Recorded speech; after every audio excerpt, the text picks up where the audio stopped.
Hello, everyone. Welcome to episode 96 of the Gaming Duo podcast. I'm Kelvin, the Kevlar Vest, your host for this week, and I'm joined by co-host Robert Garcia, or better known as Rob the Robot. How you doing, Rob? Hello, my name is Rob. Nice. Love it. Nice. Love that you're in character, you know what I mean? Yeah. What's up? If you're new to the show, welcome. Thank you for listening. Thank you for tuning in. Of course, we are the podcast that discusses the latest gaming news on Wednesdays live and for YouTube, and Fridays at 7 a.m. Eastern time for your podcast services. If you guys want to support us, you could definitely do so. Head on over to thegamingduopod.com. Head on over to Apple, Spotify. Give us a review. Let us know how we're doing. Obviously, that helps us a lot. The algorithm, all that jazz. Give us that support there. We truly do appreciate it. And yeah, Kelvin. Rob, what's up? Oh, lots of stuff's happening. Oh, you know? Oh, don't you know? I don't know why I had a Don't you Canadian know? voice. I don't know. Maybe all those Canadians we hang out with. Yeah. Rubbing Damn off Kevin, on us. you know what I mean? Kevin and Nasty Nate and all Nasty them Nate, from the Elder Trolls. Yeah, they're all. We might as well just move to Canada. All our friends live there. We don't have any friends here. Those are some good guys, huh? Yeah, they're great. Shout out to you guys. I was watching their episode on the God of War impressions, their review, sort of. Great group of guys there. Fantastic. So, first off, shout out to our Patreon supporter, Hopple. Thank you for being so awesome, supporting us on our Patreon. You could definitely do the same thing by heading on over to patreon.com/gamingduopod. Rob, we have some stuff to talk about, and I am really excited for this episode, mainly because we got the Game Award nominees. You know what I mean? Oh, yeah. Definitely. So that's going to be the lengthy topic of this week. That's going to be the in-game chat portion of our podcast. So stay tuned for that. But for now, Rob, I want to talk to you a little bit. Yeah, what have you been playing? Okay. What you been up to? I saw you this past weekend. It was fun. We had a great time. We went to, I forget the name of the town, but it was Comic-Con. Saratoga Comic-Con. Saratoga. That's a dope town name. That's all. So what did you think of the Comic-Con and Saratoga itself? You're just like whatever about the town, or like what was your was impression all right. Town was fine.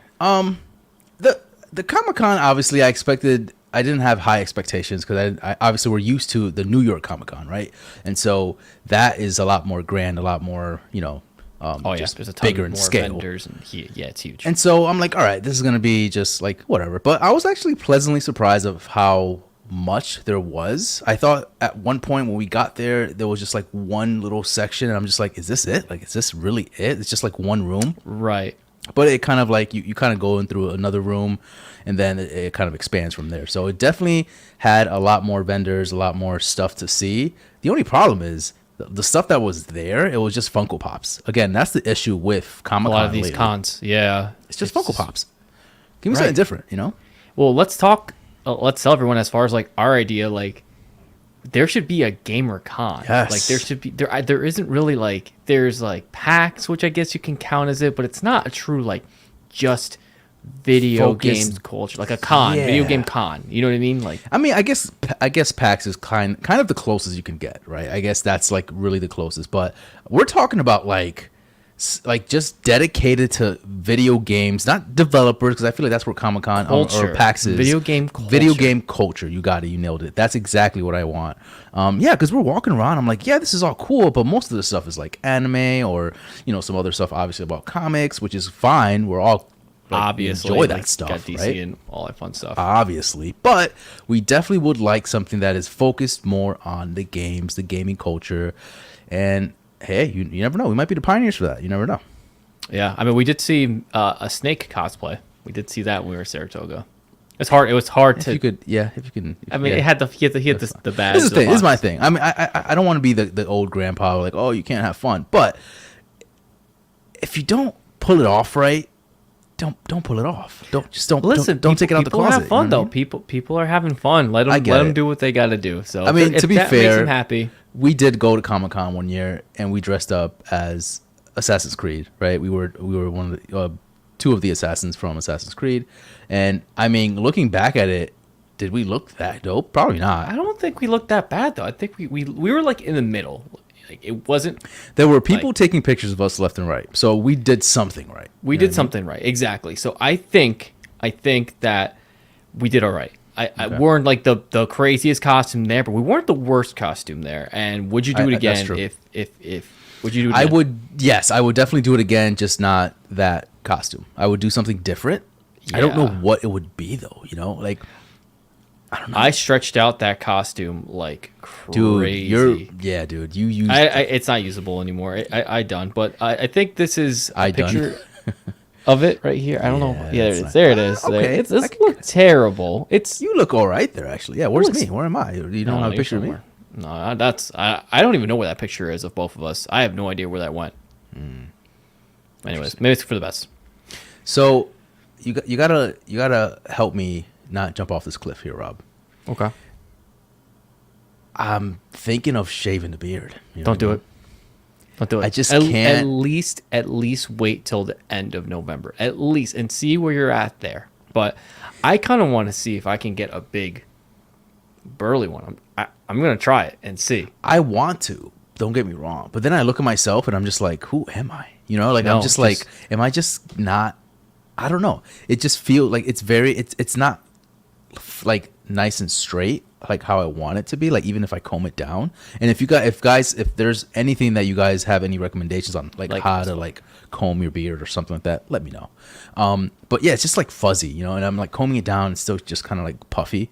And so I just feel like I'm getting like eyed, like people are just like staring at me at work. No, I don't think so. It looks good. I'm telling you right now, it looks great. I mean, because you keep it nice. I mean, mine's kind of like, you know, I need to do more maintenance on it, trim it a little bit, but yours is very kept me together. I just kind of want to just grow out just a full I do want that, you know, and then when I kind of like pull it out a little bit, like it does look hefty, and I'm just like, all right, I'm getting that Kratos spirit. Yeah, see, you get a little bit of it. I see it, but do you get it all the way around? Do you get like the chops too? Yeah, I got the chops. I mean, yeah, I do got some chops. I do shave. I mean, I do get what's called the blowout here. You know what I mean? And so this kind of like fades a little bit, but gotcha. For the most part, man, yeah, it's all there. It's good. I would let it get a little thicker, just for a little bit. I think it would be cool just to do at least one time. And I think if there's gonna be a time that you're gonna do it, it's gonna be now, like this year. Because I think if you shave it, you're just done. You're just never gonna do it. But if you push through, I think you can pull it off, and I think it's gonna look cool.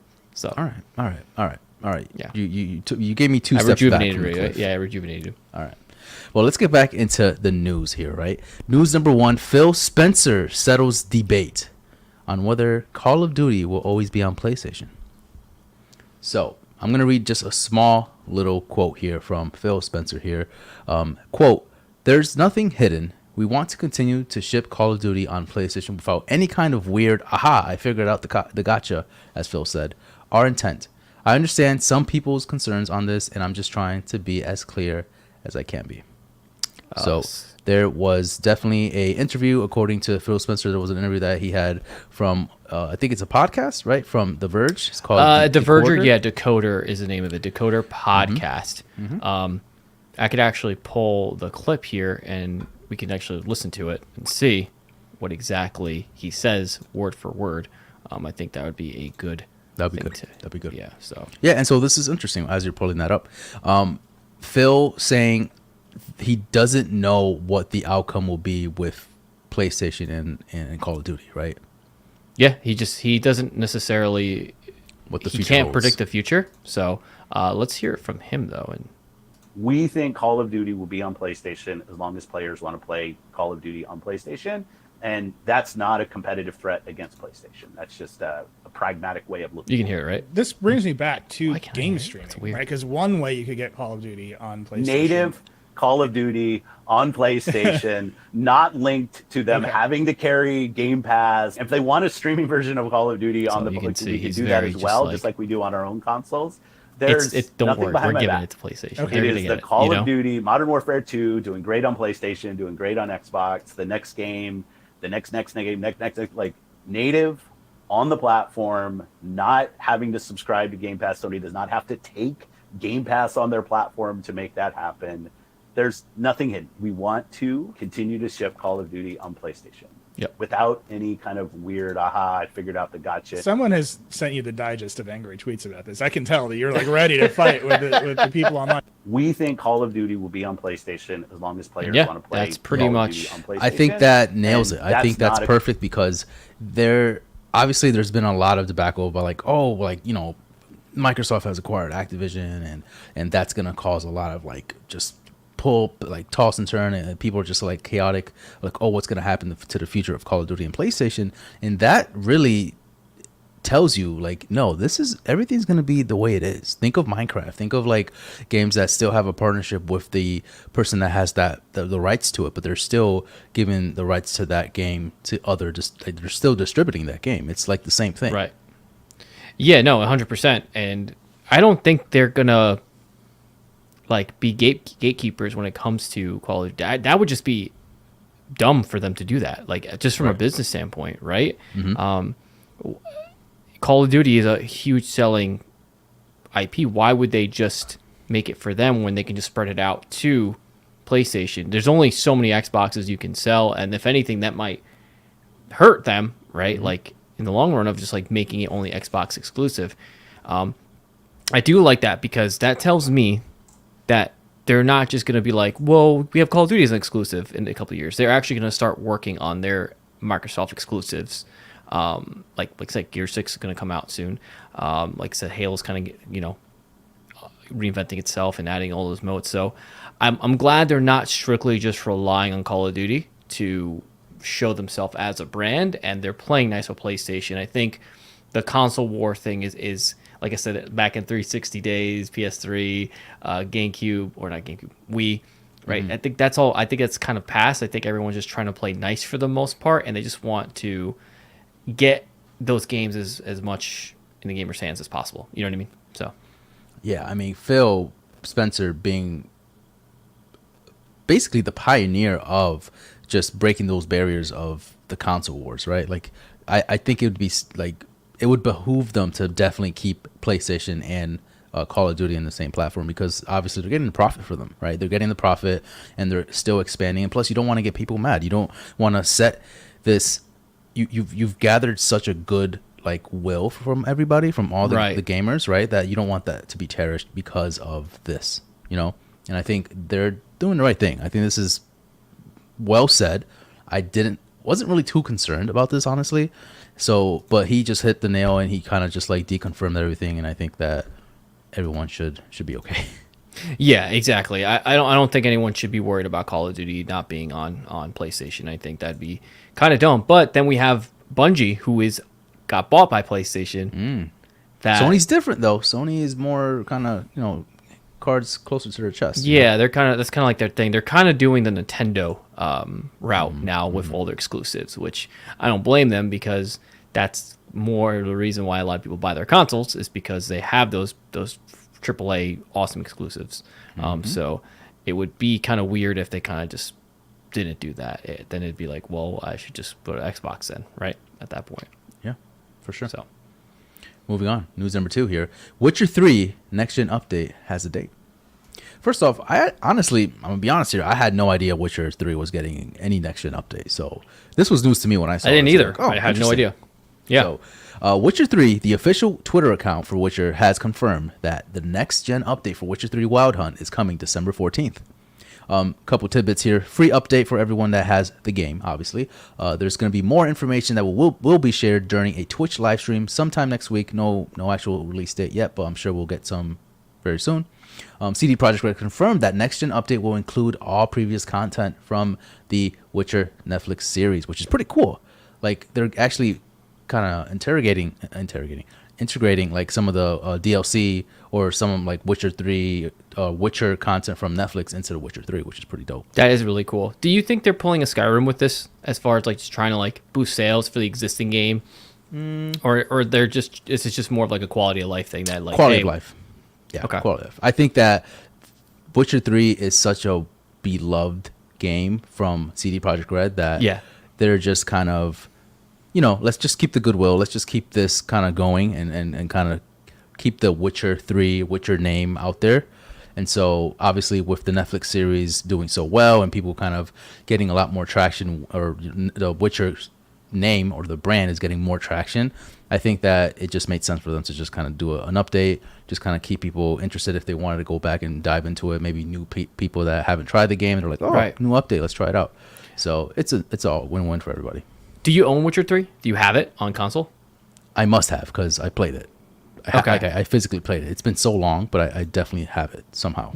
Would this make you go back to playing or no? You're No. Like, it's just. I don't know. I remember Witcher 3, and I think I bought it when it first came out. So there was a lot of bugs. There were a lot of issues going on when the game first initially came out. Yeah, I do remember that. Yes. One of the main small issues that I had were like the texts were really small, which was a dumb thing to complain about. But remember, The Witcher 3 was more of a PC game. It came out PC first, and then it transitioned over to the consoles. And You're so right. I don't know if that just didn't translate well with like consoles, but the text was really small. And I know they updated that at some point, but I don't think I was in the ecosystem when that happened. So yeah, there was just issues like that and some bugs here and there. The game is massive. So I could not, like, even I think at the time when that game came out, I was living with my mom. And so I was in the basement. I had all the time in the world, and I still couldn't even do it. You know what I mean? So Well, I kind of stayed away from that. the good news is that you have a Steam Deck now, and it's on do. Steam. So if you ever wanted to pick it back up, you could just play on your Steam Deck and go back into that world if you really wanted to. And I think that's something that I'm thinking about doing is I might just plug it onto my Steam Deck and just have that game on playing, because it's an incredible game from whatever. You know, it's absolutely, it's beloved. Everyone loves it. Story from just the missions you do. Overall, fantastic game. They would probably say it's probably, you know, rival Skyrim when it comes to the world and what you can do in it and stuff like that. I think story beats Skyrim 100%. Like, Yeah. because Skyrim's, you know, the story is like whatever. Interesting. I think I might, if I didn't have a catalog of games of games to play, I probably would dabble into it. But right now, I think I'm fine. I think this is good for those that are, you know, really huge CD Projekt Red fans, really huge Witcher fans, and, you know, go get it. You know what I mean? Yeah, So absolutely. it's free. Go get it. It's free. Yeah, go play. News number 3 here: Sommerville review roundup. This game, I missed this game because I really didn't know much about it. Yeah, And I'm going to be enlighten quite me. honest. This episode is more so of things that I didn't really know about, which is really cool. So this is a game that is made with the guys that made Limbo. So Okay. I'm sure you've played, or have you Yes, dabbled yes, with yes. Limbo? Similar to Limbo and Inside, Sommerville is an adventure game played with a third-person perspective with platform game-like elements and physical-based puzzles. The game is presented without dialogue or narration, instead using the settings, environments, and animations to tell the story. The player controls the father of an everyday family as an alien invasion begins and must guide the family across various environments, some of which are patrolled by aliens, creatures, and machines. Oh, machines, huh? Seems pretty interesting. So let's see what the overall criticism is with this game. Right now, as far as the review roundups, we have Metacritic score overall of 73%. IGN gave it a 7. Games Radar, a 4 out of 5. Game Informer, an 8 out of 10. So, would this be a game that you would pick up? I've played Limbo. I haven't played Inside yet. I from what I've played from Limbo, they have their place, 100%. They have their place of what they are. Am I paying full price for this, something like this? No, I know it's an indie game. I know it's going to be like, you know, $20, $15, whatever. This is a Game Pass game for me, you know? Look, But it funny you does- say that. It is coming to Game Pass. It is. It's coming to Game Pass. It's not out on Game Pass yet, though, right? Correct. Let me keep talking. Yeah. So essentially, I think I would play it. This looks interesting enough to me that I actually would play this. I mean, as you can see right now, it's that exact thing, like Limbo, Inside type of point of view, and it's very narrative. If you just want kind of like a chill, easy game that you just like walking through, almost like a journey, like, I think this is a game for you. What do you think? I think so. I mean, I like actually, Give It Dog, by the way. I like Give It Dog. yeah, that's pretty cool. Actually, the game is out right now on Game Pass. Oh, what it so says. So there yep, we go. Somerville. I see it right here. It's on Game Pass. There's another game that came out on Game Pass that I'm very interested to hear because I've heard people like IGN, Kind of Funny, really praise this game. It's called Pentiment. I have not heard of that game like until now. 10 out of 10 recently. so far, And right? yeah, it's like a 10 out of 10 game. So I'm like, all right, what is this game? I don't really understand, like, why is it so popular?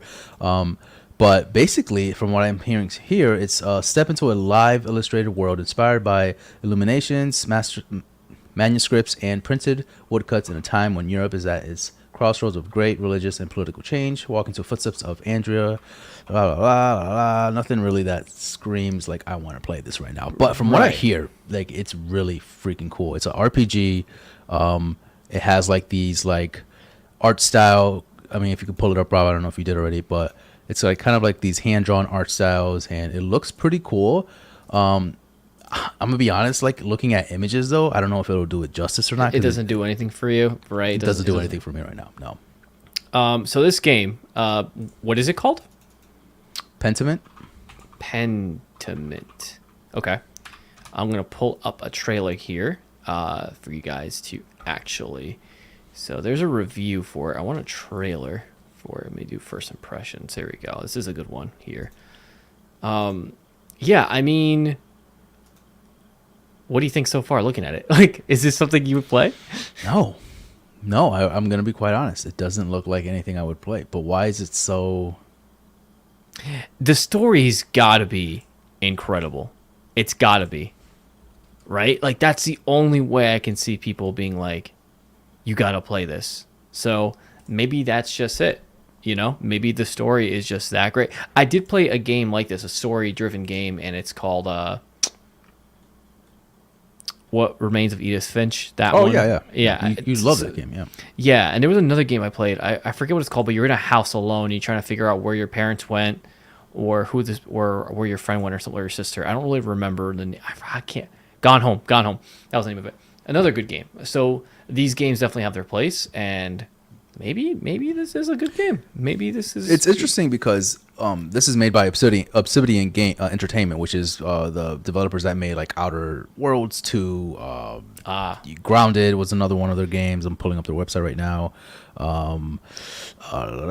Nothing Dungeons. Oh, they made South Park: The Stick of Truth. That's pretty cool. Fallout cool. New Vegas. So they're pretty. They're well known. Star Wars, Old Republic. So we've talked about them before. So they're very well known. They have a pedigree of quality games. So I don't deny that this game is great. But Hey, you play it. I don't think I'm gonna play it. I play it. It's one of those where like the overall like consensus of this is not gonna steer me to play this game. Yeah, I mean, I would play a game like this, but there's a lot of text being involved. There's a ton of text, and sometimes text, when there's too much of it, it tends to put me to sleep. And I don't mean that in a negative way. There was a game I played where I think it was called Memento or something, where you took like you had to take the video and you had to like dissect the video, the parts of the video, and like match it to a different part of the video. Yeah, I forget the name of the game. It was on Game Pass, but it was the same thing. It was just like at a certain point, I was just like, I got sleepy, and I'm like, I'm tired. This is not holding my attention as much as I would want. So, another game that is for a specific person in a niche. You know what I mean? So, 100%. Yeah. Going back to Sommerville too, that would be more of my game to try out and test it out. I did like Limbo. I played that. I didn't play what's the other game that they made? Inside. I did not play that, but I heard it's very good. So I'll probably try that out at some point. But yeah, as of right now, I think if I can probably catch. I mean, it's on Game Pass, so I have to try it out, right? It's like it's there. So you got a Steam Deck, man. You got Game Pass xCloud exactly. on it, so you got everything available to you. Yeah, 100%. So I'll definitely check that out. And yeah, that's really it. The news kind of light today, or this week, but it's not really light because perfect. we have the big one coming up. It's perfect because, of course, Jeff Keighley announced the Game Award nominees, and obviously we are going to be live streaming that when it is time, which is December 16th. No, that's probably not it. I could pull it up here in a sec, but in a few weeks. I think it's like 2 weeks from now. I think it's December 6th. Wasn't it December 6th? Yeah, that sounds right. December 6th, probably. I don't know. Okay. So, Jeff Keighley, Game Awards, nominees. All right. So he did a live stream on Monday, and there were plenty of categories. One new one in particular, which was the best adaptation. We'll talk about that in a bit. So let's pull up the list of categories and nominees. And what we're going to do here for you guys, we're actually going to vote live with you guys as a duo to discuss each category. So let's do it. All right. I have the categories pulled up. Let me go ahead and see, though. I think you might have to be signed in. I signed in for us, so you can just click on sign in and then just click on Google, and it should have us. Let's see. Let's go ahead and sign in. Sign in to vote and save your progress. Google, you said, right? Yep. We're going to get the gaming duo. Continue. Good job, Kelv. Thank you for doing that. It took 2 seconds. Okay. So we have the nominees. So let's go through. We're going to do Game of the Year last, obviously. Yeah, so we'll start from bottom to top. So if you guys want to go ahead and vote, just go to thegameawards.com/nominees. You'll be able to see all of the categories and all of the nominees there. So I guess just want to jump right in, Kelv? Let's do it. So before we do, actually, there's a lot of categories here. I don't think we're gonna go through every single category. Best esports event. I like best esport team. In my opinion, we don't have to go in depth with it. We could just like go in there and click it, vote, and then move on. You know what I mean? But if there's a category that really speaks to us, then I think we should kind of go in depth. All right, I'm gonna tell you right now. I don't know best esport athlete. I got you. That's why there's a duo. All right. That's why there's two of us. All right. Got your back. All right. So the best esports event, we have Evo 2022, which is a fighting game one. We have the 2022 League of Legends World Champion, PGL Major Antwerp. I have no idea what that is. I'm going to be honest with you. Antwerp, nice. 2022 Mid-Season Invitational, and then the Valorant Champions 22. I think my vote will either go towards League of Legends World Champ or Evo 2022. Kelv, I think I know where your vote leads here, right? And it's Evo. 100%. It's gonna be Evo, and here's why. I think Evo made a good impression with everyone coming back to the public, right? When it actually aired live again to the public, and they did a great job of like just showing that out there on camera and just live and having everything from what I've heard, it was a very good Evo. It had the production value, it had the games, it had all the types of like tournaments and stuff that you wanted, and it was just a fun time, and it looked cool, it looked dope. So I think Evo definitely does it for me. All the other ones like League of Legends, I hear it's pretty cool. The Valorant one's pretty dope, but I think Evo stood out this year. All right, so we're gonna go ahead and vote for Evo 2022. All right, our vote has been submitted. That is what we voted for. Let's go back. Next one. Nice. Best esports coach.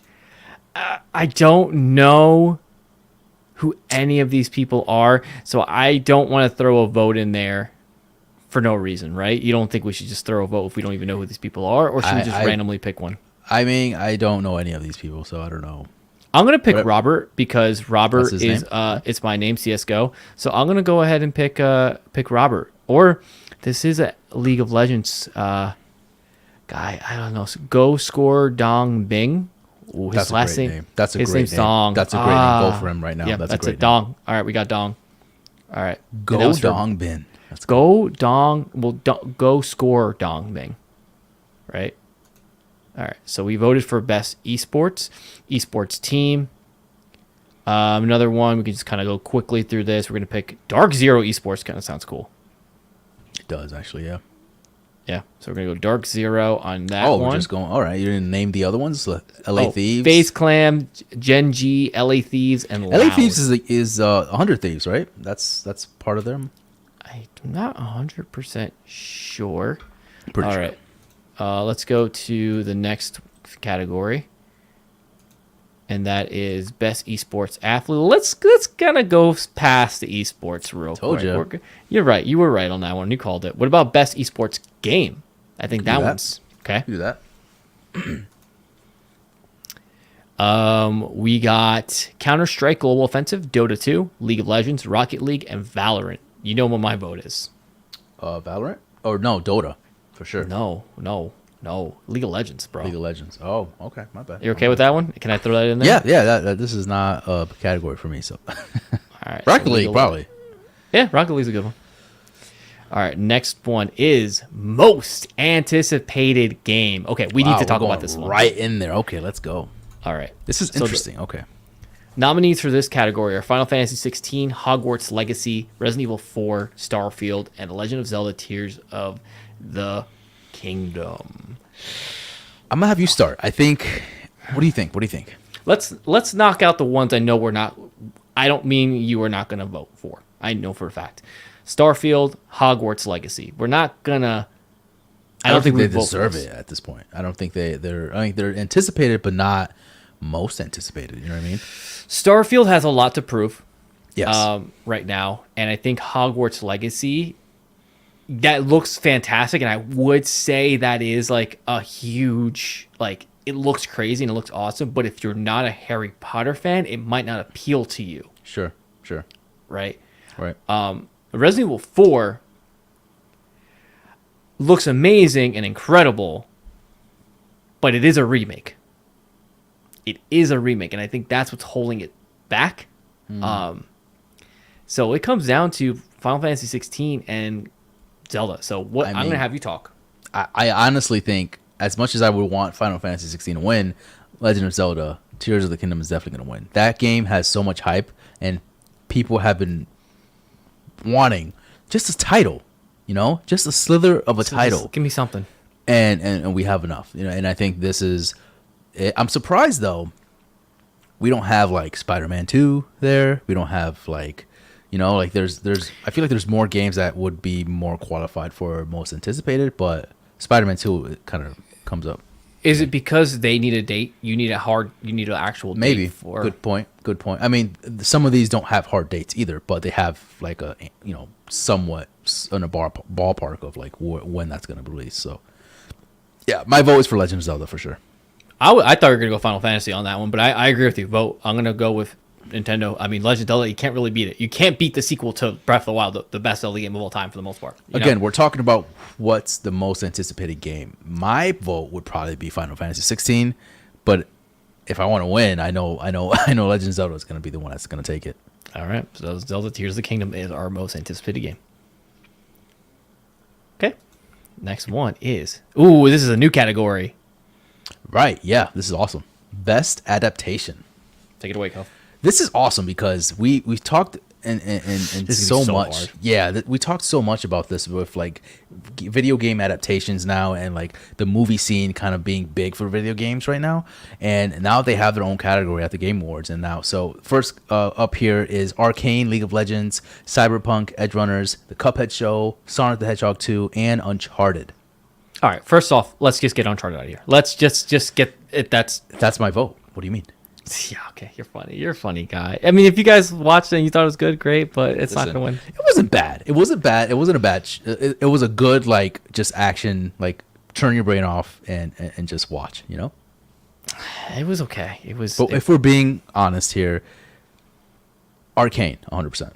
Arcane's has to take this because Arcane made this guy here, League of Legends, like, it made me want to play League of Legends. I'm so torn about this category. I'm very, very torn. Sonic the Hedgehog 2 was really, I enjoyed that movie quite a bit. I did too. Yeah. I think it was fantastic. They did a good job with that movie. Cuphead Show, I haven't watched it, so I can't say. It's really good, dude.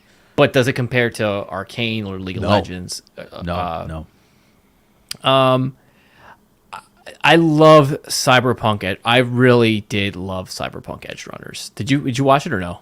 I didn't finish it, but I do understand the hype for it. It looks great. It's kind of more anime style, and I think that is, for that reason, might tear people away from it. Where I feel it is an incredible game or incredible show. But I feel like because it's so close to anime, it doesn't like capture. I feel like Arcane is more suitable for just like the general public, if that makes sense, because it's like an animated show as opposed to like anime. People kind of steer away from anime that don't really like anime. So I don't know. I think Arcane would be more, and again, quality wise, top notch. Again, it made me, a person that does not like or play League of Legends, be like, these characters, I fucking adore them. Like, I love these characters. I need to play something of League of Legends. And so that right there. I'm going to give it to League of Legends too. I think just because of the world they built, they brought to the screen, and you couldn't wait for each episode to drop to come through and see what's happening in this world and what they did with the characters and brought that world alive. Because that game does have a ton of lore, and they did a very good job with bringing it to life. So you're right. With Cyberpunk Edge Runners, like if you don't like anime, you're not gonna like this. But anyone would, if Arcane was on, they would be glued to the screen and watch. Again, my girlfriend who doesn't watch, doesn't care about League of Legends, but she was watching Arcane. Like, when's Arcane? When's Arcane? You know what I mean? So, yeah, we gotta go Arcane. I feel like it's Cyberpunk, great show. Cuphead, great show. Sonic the Hedgehog, fantastic movie. Uncharted, cool. But everything in this, category, I feel like deserves something. But best adaptation, I think Arcane nailed it. All right, there's a vote. Arcane, League of Legends. That's gonna win. That's gonna win. 100%. There's no way. All right. Best debut indie. All right, Kel, take it away. What a catalog here, dude. What a first off, Neon White. Let's fucking go. First of all, okay. I adore Neon White. Anyway, let's go to the categories here. So Neon White is the first one. Norco, Stray, Tunic, and Vampire Survivors. Okay, I played only one. I played two of these games. I played Stray and Tunic. How was Tunic? Tunic was fine, but I stopped playing it. I just stopped playing, and I didn't feel like playing more of it. So why is that though? Because the homie, obviously Tony, KBG, he loves Tunic, and he praises that game, and everybody does. I hear so many people love that game. It looks great. I want to try it, but you're saying you played it for a little bit and then you kind of stepped away. Why? I think I wanted it to be Zelda really bad, and it wasn't Zelda. I think that's a problem. I think that was putting that association where I was like, I kind of just want to go play Zelda right now, like the top-down ones, instead of playing this. It just, like I said, didn't really grab me, but it seemed like a really fun game at the time. Okay. And then Stray, great game. I didn't beat it, obviously. I know you did, dude. So what Stray? It's like 10. It's like 10. You're gonna say 10 hours. minutes. 8 to 10 hours. I'll finish it. You're almost done. I'll get to it. Stray was definitely when that came out. It definitely made waves, right? For it being an indie, for it being like this cat simulator, it definitely brought people. And I mean, I don't know if you remember, you saw like TikTok and just like videos on social media with like cats trying to watch, or cats trying to watching the TV with Stray playing. So it did make waves. I think it did a phenomenal job. I just don't know. My vote would be Neon White, obviously, because Neon White was phenomenal. Again, one of those games where I don't typically play, but because of the art style, because of the gameplay, because of the story, that it drove me to like continue playing that game. I don't like being timed. Everyone knows that. And this game is the speedrunners fucking like just wet dream. This is wet dream, exactly. And so I played it, I loved it, I beat it, and my vote is Neon White, but Stray is very close. Stray was a great game. I beat it. Phenomenal game. It just didn't have that pop at the end. It's like a solid 8 for me.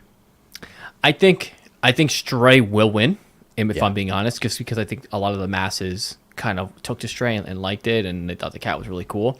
I haven't played Neon White, but I can go ahead and tell you right now, ever since I've seen the game and watched gameplay, and I just already know that like it's a game I would love. And I like the art style. I just raving from what you're saying about it. And you said it's you hate being timed in that game. You didn't care about being timed in that game. Right. So I'm going to give it to Neon White too. So I think we can both agree that Neon White's our choice. For sure. All right. Next category. Before you go on to the next category, we'll take a little break here. Guys, if you don't know, we are doing a major giveaway here. 1 week left to enter. Prize is a limited edition God of War Ragnarok DualSense wireless controller. It is beautiful. I haven't opened it, obviously. It's brand new. I bought my own. I haven't opened that one either. But it is phenomenal. Definitely check out our social media to see how to enter. And we will be announcing the winner next week on our YouTube channel live at 8:30 p.m. Eastern Time. So definitely check that out. I love that controller. I saw it and I was like, damn, I would love to have one, and I want to enter in and try and win it, but that'd be cheating. So that's cheating. Cheating. I also left my game controller in your bag. I just remember that. Oh, okay. Not that I'm playing Smash anytime soon, but yeah, just, that long ass wire. Why is that so long? I don't know why they did that. Maybe they're like, I have no idea. I literally have no idea why. It's just so- hysterical. You're just like Forever. unraveling Just it. forever. Just forever. Yeah. Yeah. Please, guys, sign up for that giveaway. It's an awesome controller, and I'm happy for the person who wins it. So, where are we up? Oh, content creator of the year. Okay, this is one of those categories where I'm like, I don't know. I know one person here. Ludwig. Yes. No, I don't know. I know him, but Nibel? You don't know Nibel? I'm not really. I don't really know.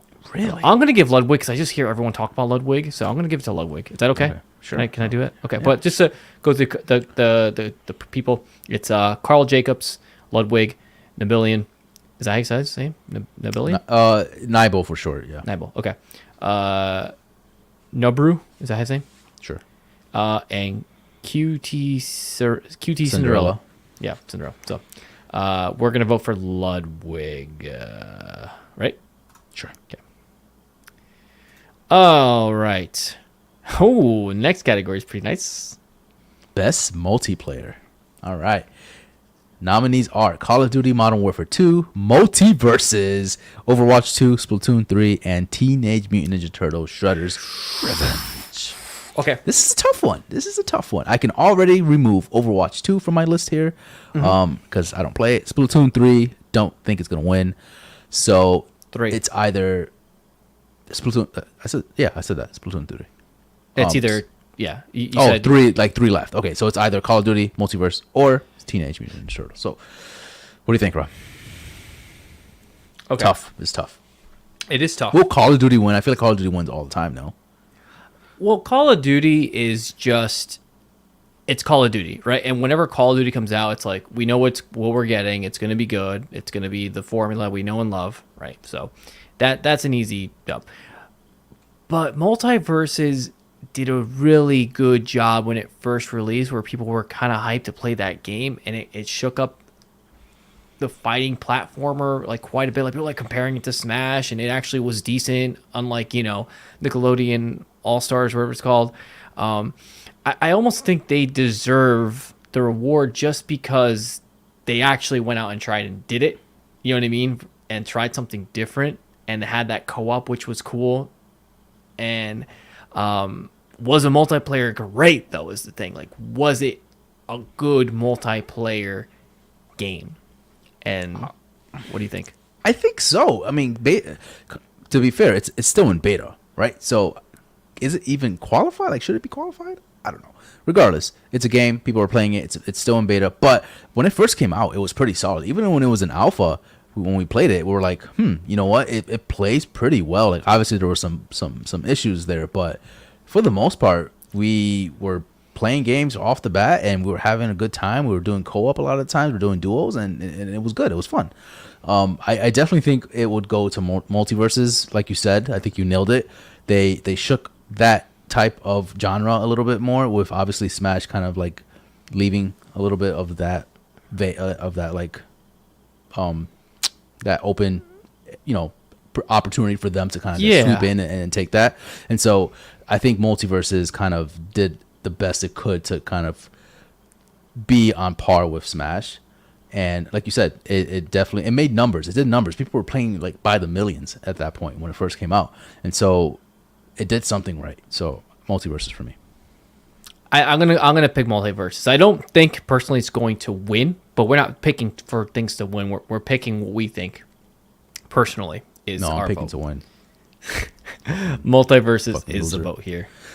Teenage Mutant Ninja Turtles. I don't see it as the best multiplayer. I think it could. It's win just like a different co-op game. category. Yeah, it's like a co-op game that's fun, but I don't see it as like in the same category as Call of Duty. Did we have such like there wasn't a ton of multiplayer games here? Now, if you put Gears of War here, the new Gears of War game on here, that's gonna win. It's weird because like I feel like Overwatch 2 would also be in this. I mean, it is in it. Sorry. Like I just feel like there were other games that could take this into a better. Like I don't know. Why is there only like 4? I don't know. Whatever. There should be at least one more. But Multiverses for me is. I agree. Yeah. Next category is best sports racing. Not our best category because we don't really do a ton of these games, but we'll go ahead and vote. Wow, this is tough. All right. F1 2020, F1 22, FIFA 23, NBA 2K23, Gran Turismo 7, and then Ollie Ollie World. I heard Ollie Ollie was pretty cool, but I've never played it. I hear good things about F1 now. A lot of people are getting into it and love. Like I think our buddy Caleb, he's really into F1, right? Okay, So he okay. likes. He was trying to get me into it, and it sounds cool. I don't know how the games are. FIFA obviously is FIFA. Not a lot of input here from me, but if I had to pick, I'd probably go Gran Turismo 7, just because. I agree, just because it's a known entity. I don't know. Yeah, that's a Mazda concept car right there. There you go. Boom. Yeah, I know that car. So, That's all right, vote. let's do it. All right, moving on. Best sim and strategy. I think this one's going to be more towards me versus you, right? Sure. So, Let's see what the categories. So, nominees, we have Dune, Spice Wars, Mario Rabbids, Sparks of Hope, Total War Warhammer 3, 2 Point Campus, and Victoria 3. Okay. I'm sorry. You're probably looking at this like I I'm only just know like, one. where? I don't know any of these. You know, Mario plus Rabbids. That's all I know. All right, I'm running for that one. Mario vs. Rabbids. That's the vote for best sim strategy. Best family game. Moving on. All right, Nintendo. Moving on. Let's go. Okay. All right. Oh, look at that. Lego Star Wars in there. Okay. Best family games: Kirby and the Forgotten Land, Lego Star Wars: The Skywalker Saga, Mario Rabbids Sparks of Hope, Nintendo Switch Sports, and Splatoon 3. Best family. Let's read what best family entails. For the best family, appropriate for the best game, appropriate for family play, irrespective. What? Irrespective. Sorry, of genre or platform. Okay, so it's very vague. I think Kirby in the Forgotten Land Are they putting Kirby in there because it's like they consider it a kids co-op game? Or Well, and I heard the co-op's not great and it's okay. No? It's just not great. I don't consider any of these family games. I think Nintendo Switch Party, Switch like the Sports. Switch Sports. Yeah, Yeah, that's the one that makes the most sense for me because that's what you would actually play with like your family. with your family, right? I don't think I'd be playing Splatoon 3 with Grandma. You know what I mean? Yeah, I'm not playing Kirby with Grandma either. I'm playing Nintendo Switch Sports. That's kind of like my vote. As a family, as the category As of a family. family, exactly. Yeah, Yeah. I agree. Let's do that. Okay. Sorry, Kirby. That's gonna come back to bite us later when Probably. he wins. Best fighting. Ooh. Multiverses, baby. Okay. All right. So best fighting. DNF Duel. Never heard of that. It's an Arc System Works game. I've never heard of that. Wow. JoJo's Bizarre Adventure. The King of Fighters. Multiverses. And Sifu. Interesting lineup here. What do you think? So I've read a post that said something about like Sifu's not actually a fighting game. Yeah. I mean, what's a fighting game? Like, this is the thing, right? Like, everything in this category besides Sifu is more on par with like the more, inclined fighting game. Like, you would have like two people, you would have like the versus, like that is more of the fighting game, Street Fighter related, like something like that. Where Seafood is more of like a action adventure kind of game. Yeah, we'll see once we get to action adventure category to see if it's in there. So, I'd be curious. Right off the jump, I'm gonna go. I haven't played JoJo's Bizarre Adventure, so I can't really speak for it. It must be good if it's nominated. Yeah. So I'm gonna probably go multiverses again for this one, as I think you're all also gonna pick that one. Yeah, for sure. Yeah. It's Although the easy. King of Fighters 15, I feel like I've heard good things about that too. I've never heard of DNF though. What's that? Like, I want to know what that is. It looks cool. I like the anime style for it. Yeah, Looks yeah. sick. I wish they would give you a description of the game, like a little like blurb about it. That'd be kind of nice. But you know what they should do too with the Game Awards on the website? They should put like little links of where you can buy the game. Or like a video trailer, something. Come on, Yeah, Video Game yeah, Awards, yeah. market these games. Come on, For you sure, know? for sure. By the way, side note, Kelv, you should really watch JoJo's Bizarre Adventure, the anime on Netflix. It's awesome. It is. Is that the anime that you're telling me to watch like every day? Yes, I keep telling you to watch that freaking anime. Just watch it. Just rip I it. will watch it. I will watch it. Okay, you're not gonna like. You're gonna watch the first episode. You'll be like, "What is this, Rob? What are you making me watch?" And then just keep watching. You'll be like, "I understand now." So, It's how many seasons? I think there's a couple. There's like 5 or 6. I want to say. Okay. But I think I'm in season 2 now. I think. I don't know. Next one is best role-playing game. Let's go. Take it away, Kel. Ooh, okay. Best role-playing game nominees are Elden Ring, Live Alive, Pokemon Legends Arceus, Triangle Strategy, Xenoblade Chronicles 3. I actually called this, by the way. I was like, Pokemon will be in the role-playing game, and it is. You did. This is not. Come on, Elden Ring, right? Like I can't. It's just gonna be Elden Ring, you know. Live Alive. I played the demo of it. It's good. I heard really good things, and when I played it, It's not for you. I just couldn't get into it. And I'm like, I beat myself up all the time about it. I'm like, why? Like this looks perfect for me. Is there something But wrong it with does one of those things where you have to pick your characters. Like there's like 3 different stories, or like 7 different stories, and you have to like pick each character. Each character has their own story. I'm like, It's like oh Octopath. my It's like that. God. I'm like, Yeah. So, yeah. So, but I heard great things about that. Pokemon Arceus, I don't think it would win best role playing game. It did some great things, but I don't think it's the best role playing game. And so, yeah, my vote's for Elden Ring. What about you? I'm obviously going to pick Elden Ring, but I kind of wanted to try Xenoblade Chronicles 3. Like, I don't want to give it to Elden Ring automatically just because I didn't play Xenoblade Chronicles 3. But I think Elden Ring is just... And again, the category says, for best game design with rich player character customization and progression, including massively multiplayer experiences. And that's Elden Ring to the T. That's literally Elden Ring to the T. So that's going to win that's going to take the win. So they're going to win that 100%. What a great game. This is stupid. These are kind of stupid. Best action game, best action adventure game. Okay, we'll go to best action adventure game. Sorry, we're gonna get a little bit of adventure in there.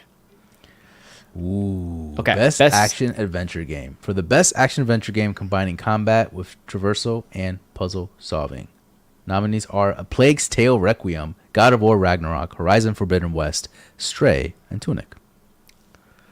Well, this is hard for you because you played some all of of these, these. but you never finished any of these.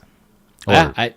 you You're never right. finished any of I never these. finished any of these games. I've played 4 out of the 5 of these games, and I only I didn't play Plague Tale, so I can't speak for that one. I'm not going to give it a Tunic just because I didn't finish it and it didn't catch me. Stray also didn't finish it. I thought it was great, but Best action adventure. if I'm pitting it against Horizon and God of War Ragnarok, yeah, my vote is going to be God of War, 100%. Yeah, that's just. I mean, again, we didn't finish the game yet, but that tells you something. and I finished A Plague's Tale. Definitely a fun, great game, phenomenal game. But when it's stacking up to God of War, I think God of War takes it. God of War is. Although though, I'm happy that it's even nominated. You know, like A Plague's Tale I did not think it'd get that much recognition, but here they are. You know, so congrats to Asobo Studios.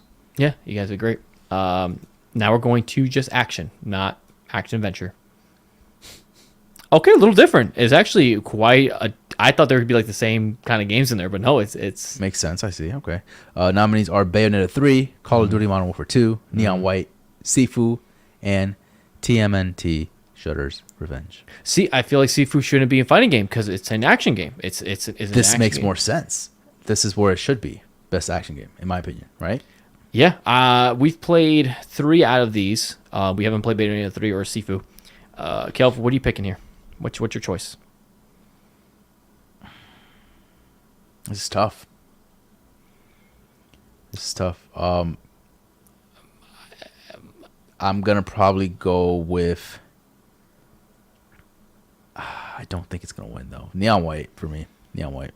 It's an addicting loop that they have. And it's just pure action. It's just It's like pure action. It's just pure like you just have to keep going, you know. And so, I honestly don't think they're gonna win this. I think Bayonetta might take this, to be honest. Or maybe no. You know what? I think Sifu might take this. I really do think Sifu did a great job, and as an indie game too, it really pushed boundaries for what indie games can do. Plus, it having like that roguelike style, indie Sifu definitely kind of caught people's attention. So I think Sifu might take this. Let's do it. Sifu. Sifu? Yeah. Okay. I think it was going to be Bayonetta 3, but again, Could be. This is a tough one. This is a very tough one. Whichever, I think Call of Duty, I think if that wins, that's going to be like, Sure. You know, that probably shouldn't have won. But if any of those, all of them are different.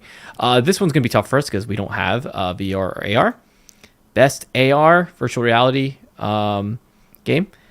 And I don't know any of these. It's After the Fall, Among Us VR, Bone Lab, Moss Book 2, Red Matter 2. We're gonna go with Among Us VR. Among Us VR. Yeah. I see a lot of stuff on TikTok and Instagram about this game. It looks fun, so I'm gonna pick that one. Is that okay? That's fine. Yeah, let's Okay. just move on because. Innovation and accessibility. Okay. Okay, this is actually Interesting. Okay, innovation. Nominees are As Dusk Falls, God of War Ragnarok, Return to Monkey Island, The Last of Us Part 1, and The Quarry. I just started As Dusk Falls. okay. I haven't really dabbled with any type of like accessibilities or anything like that. It's a very fun, like engaging story so far. But that's not why we're here. That's not the category that we're in. So I can't really say what accessibilities As Dusk Falls has. So I do know that Naughty Dog has done a tremendous job of like innovating that accessibility side of things. I was gonna say that. My take is gonna be The Last of Us. Yeah, I was gonna say Last of Us 2 because I remember specifically there's a part where like you play the guitar, and the way they do it for people is like crazy. Like the way that you can do it. Not just that, but like there's so many options that you can change and kind of play with, like for whatever disability you may have. So yeah, they definitely deserve that. Yeah, Naughty Dog wins that one for sure. Best community support. This is an interesting category. What does that even mean? Best Oh, community like I see. Okay, recognizing a game for outstanding community support, transparency, and responsiveness, inclusive of social media activity and game updates / patches. Makes sense. Okay. Nominees are Apex Legends, Destiny 2, Final Fantasy 14, Fortnite, No Man's Sky. This is a tough one. I feel like Fortnite just because it just keeps going. Destiny 2 has done a good job with the one DLC they had. Like I said, that's another one they just keep, it came and gone, and then it's here we are. But so does Final Fantasy 14. Like I think Yeah. that thing's like that game's done a tremendous job of like supporting the players and just continuing on. Like it was like, dead at one point and then it just came back. That's gonna be then my choice between Final Fantasy 14 or Fortnite. Those are gonna be my two. What do you want to pick here, Kelf? I'm gonna give it to you.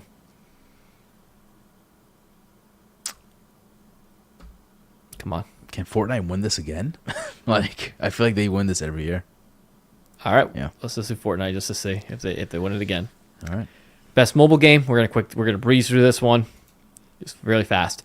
Apex Legends. Okay, Marvel Snap. There you go. Next one. Okay, yeah, that's easy. Apex No, Legends, mobile, Diablo Immortal, Genshin Impact, Marvel Snap, and Tower of Fantasy. My go-to is obviously Marvel Snap. Marvel for Snap. Many reasons.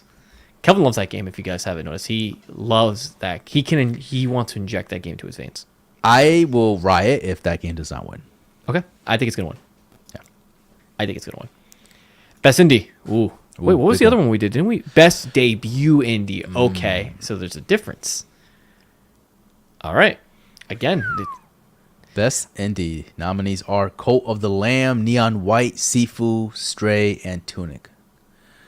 Ooh, this is tough. I heard very, very good things about Cult of the Lamb. Yes. Very, very good things. So I that feel made some like waves too, my vote is either going to be towards Neon White or Cult of the Lamb, just because maybe Stray. I think Stray. Best I think outstanding Stray. creative and technical achievement in a game made outside of the traditional publisher system. That to me, sounds like Stray. That sounds like Stray to me, man. And with Sony's support, like Sony really pushed this game to the masses. I feel like, yeah, I think Stray. Stray's a choice. All right. Meow bitches. What'd you say? I said meow bitches. I don't know why. I thought you were thinking best ongoing. Yes. Similar to community support in that sense. Award to a game for outstanding development of ongoing content that involves the player experience for over time. Apex Legends, Destiny 2, Final Fantasy 14, Fortnite, and Genshin Impact. Genshin. Yeah. And I think we might have to give it to either Fortnite or Final Fantasy 14 again. Okay, wait. Let's reread this. Awarded to a game for outstanding development on ongoing content that evolves the player experience over time. I feel like Fortnite is not doing that. Ooh, you think it kind of like fell off this year? Evolves the player's experience over time. I don't know if they're exactly revolving. You don't think having Spider-Man and you're actually swinging in the game as part of your gameplay style? What else was major in that thing? Like they Dragon Ball Z Kamehameha. Dragon Ball Z Kamehameha. All right. Fortnite it is. That's okay. Yep. Okay. All right, we're getting to the last leg here of the nominees. So we're gonna go to Games for Impact. Kel, read it off here. Games for Impact here. Ready? The nominees are... So Games for Impact is for a thought-provoking game with a pro-social meaning or message. A Memoir Blue, As Dusk Falls, Citizen Sleeper, Endling Extinction is Forever. Never heard of that. Hindsight. And I Was a Teenage Exocolonist. Interesting name. Okay. Interesting names. I don't know much of any of these. Honestly, I'm going to go with As Dusk Falls, only just because I played a little bit of it, and I can tell that this is going to be a deep story with a lot of shit happening. Like, it's going to be... I'm sure there's a lot that is involved that you have to unravel a little bit as you keep playing the story, so I think As Dusk Falls. Okay. This one looks kind of interesting. Endling, Extinction is Forever. This looks kind of cool. Actually, I did play that game. I remember asking on Twitter, I'm like, I want to play like because I finished playing Stray, and like I want to play like as a fox. Anybody know a game as a fox? And then I got Endling as one of my recommendations. I played that for a little bit, and that was pretty cool actually. It's kind of like not a roguelike, but it's kind of like what do I compare that game to? It was cool. You had to like keep your pups alive. You had to keep them from starving, and you had to feed them, and you had to make sure that they're like following you and stuff like that. So that was pretty cool. Not so much of like the Stray gameplay style that I was hoping to play, but that was pretty cool. But I still think As Dusk Falls will take it. Okay, let's go ahead and pick that. All right, let's breeze through some of these categories here because we got to talk about Game of the Year. So let's go by best performance. Let's do a quick rundown here. We have Horizon Forbidden West by Ashley Berg. We have A Plague's Tale, Requiem by Charlotte McBurney. We have, oh my God, Christopher Judge for God of War Ragnarok. All right.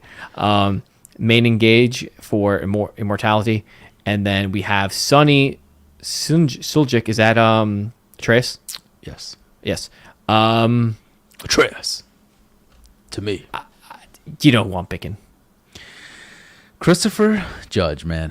He's Kratos. He's Kratos. He's done a phenomenal job of Kratos, man. I think he killed it. I think he won last year, 2018, for God of War, and he's definitely gonna win this one. I think again. Yeah, I agree. All right, let's move on to next one. We have best audio design: Call of Duty, Elden Ring, God of War, Gran Turismo 7, Horizon Forbidden West. Best audio design. I might want to give it to Elden Ring because of how the audio kind of like made you in the world. How sometimes you just kind of felt like you were just kind of there and it was barren. But then when like a battle came up, it was like like it was epic. So that for me, that might be the one. But then Call of Duty as well. You got the bangs and the guns and you got the bangs, you got the guns. You know what I mean? Yeah, So I agree. I think Elden Ring might take this one, although Call of Duty is very known for sweeping up this category here. See, this is a weird thing here. I feel like Teenage Mutant Ninja Turtles should be here too, because I feel like their audio design was phenomenal there. So I wish they were in this category, but Elden Ring, let's do it. Best score in music. Oh, see. Okay, this is a little different. For outstanding music, inclusive of score, original song, or a licensed soundtrack, A Plague Tale: Requiem, Elden Ring, God of War, Metal Hellsinger, Xenoblade Chronicles 3. I played Metal Hellsinger. Pretty awesome. Obviously, it's a rhythm game, and you're playing to the rock, so that one was pretty cool. Does it beat the other ones? I'm not sure. What are you thinking here? I think Elden Ring again kind of takes it. It's either Elden Ring or God of War. A Plague's Tale, okay soundtrack. I thought it was fine, but it wasn't anything compared to Elden Ring or God of War. If I had to be a betting man, I think Elden Ring. Yeah. Okay. Just had that scale that like you said, like that epic scale that you just can't. Can't beat. If it was Persona 5 was on here, that would win, in my opinion. Easy. Yeah. All right. Let's move on to best art direction. We're almost wrapping up here. Best art direction here: Elden Ring, God of War, Ragnarok, Horizon Forbidden West, Scorn, and Stray. Interesting. I don't think God of War had the best art direction. It's a continuation of the game. Correct. That's all it is. I'm gonna give it to Horizon because that world is crazy. That world is think awesome. So, huh? I kind of feel like it's also a continuation, though. Like we had that world just more expanded. I guess. Are you gonna give us Elden Ring again? Is that what you're gonna do? I actually am debating on either Stray or Scorn because I haven't played Scorn yet, but I've seen a lot of the gameplay, and I'm like, damn, this shit looks crazy. But Stray I've played, and I don't know if it's best art direction though. Let's go wild. Let's do Scorn. Scorn? Let's just do Scorn. See if it wins. You know what I mean? Let's just see. Yeah, it'd be crazy. It'd be like an upset. It'd be cool. We got best narrative. All right. Best narrative here. We have A Plague's Tale, Elden Ring, God of War, Ragnarok, Horizon Forbidden West, and Immortality. I'm not going to give it to Elden Ring because the story is kind of like, it's cool, That's a hot topic on Twitter here, man. Best narrative. People are like, oh, Elden Ring should not be in this. I don't know if I agree or not. I kind of do somewhat, but I kind of see why it has, people do want to, recognize it for best narrative. But you have to find that narrative. It's weird, Yeah, it's the lore. I mean, they do a better job than the other games, in my opinion. You actually kind of know what's going on in a sense. It's kind of more in your face. But there's also 5 different endings, and I know you fucking hate that shit. So, at least with God of War Ragnarok, what happens. You know what I mean, for the most part. So I'm gonna say off of me God of War just because I'm playing it right now and I wonder what the fuck is. I'm like, what's next? I agree. God of War for sure. Okay, that was an easy one. Best game direction. 2 here. Yep. Awarded for outstanding creative vision and innovation in game direction and design. We have Elden Ring, God of War, Horizon Forbidden West, Immortality, and Stray. Let me just say, I'm glad that Horizon Forbidden West is getting nominated because we talked about this in Kiwiji's episode here, where we didn't know where that game was, where that was going to fall on. So I'm glad that it's still getting recognition. Best game direction.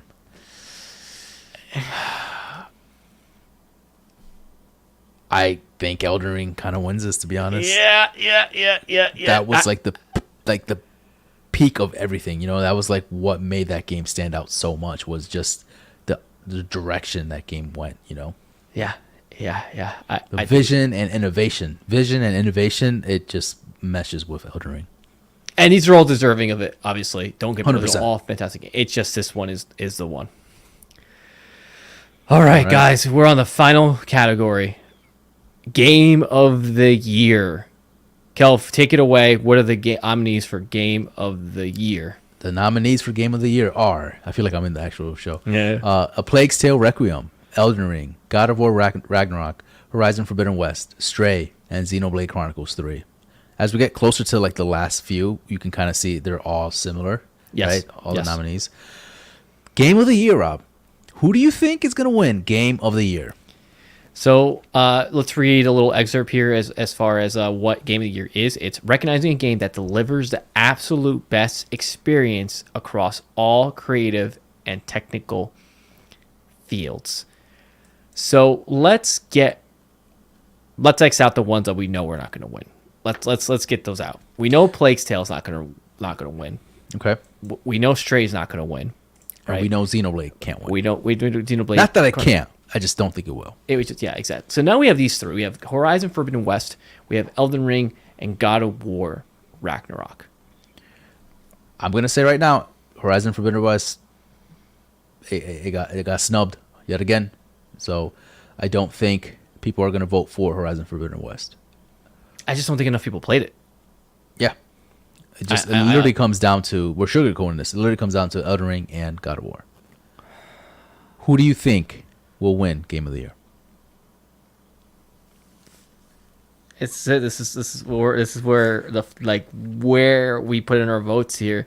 Okay. Real quick here. I know we're getting late, but you said it perfectly. When you say when God of War comes out, God of War is going to be amazing. It's going to be great, but it's going to be it's going to be a continuation of the first game. It's going to be more continuation than evolution, right? Yes. And it's not a bad thing because the first game was fucking great. It was amazing. But Elden Ring is an evolution of that, of the Dark Souls, of Bloodborne. It is the next phase of that genre. And when you played that game, it's like you're not into those games that much. Like even anyone who doesn't really play, they're like, "Yo, I kind of want to try Elden Ring." I think I have to give this to Elden. As much as I love God of War, I think just on a technical standpoint and just overall, just the way you felt when you played the game. Scale, the scope, everything about it was top notch. Everything about it was just a major step forward, and not just the genre itself, right? In the gaming industry, like that, you will see games that will try to mimic Elden Ring in the future. And so Elden Ring takes it, I think. I mean, again, like I said before, God of War Ragnarok going to be a phenomenal game, and I stand true to that. That is a phenomenal game. It just doesn't push boundaries like what Elden Ring did, right? Recognizing a game that delivers the absolute best experience across all creative and technical fields. They both do that, but I think Elden Ring does it better. And the vote is for Elden Ring. We are going to click that. And there it is. That's it, Kel. We did it. We went through all the categories and picked what we think is going to win. And Elden Ring's going to be the game of the year for us. It is. Of course, guys, we will be live streaming the Game Awards when it does come out December 6th. Stay tuned for that. So please join us if you want. We can definitely chill, hang out. It's gonna be very long. Usually they're like 2.5 hours long. So we'll be here. Prepared. I'm gonna have a coffee that day. So I'm gonna have everything: pizza, snacks. You know what I mean? Yeah. It's gonna be an event. So just come hang out with us. It's gonna be a fun time. Sure. It's gonna be hype. So thank you guys for listening. Thank you guys for tuning in. We really do appreciate it. This has been episode 96 of the Gaming Duo podcast. Rob, any last bit to close off? Just sign up for that giveaway. We have 1 week left for it. You can win this awesome controller. I love it. Like I said, it's just Instagram, Twitter are your ways to enter in. And then we'll obviously be announcing the winner next week on our episode. So please tune into that. I'm sure we're going to have quite a decent amount of people tuning in to see who's going to win that. I hope so. Yeah, man. This is gonna be turnout. fun. I think it's gonna be really cool. And yeah, man, this has been fun. So, catch you guys next time. We're out. Good night.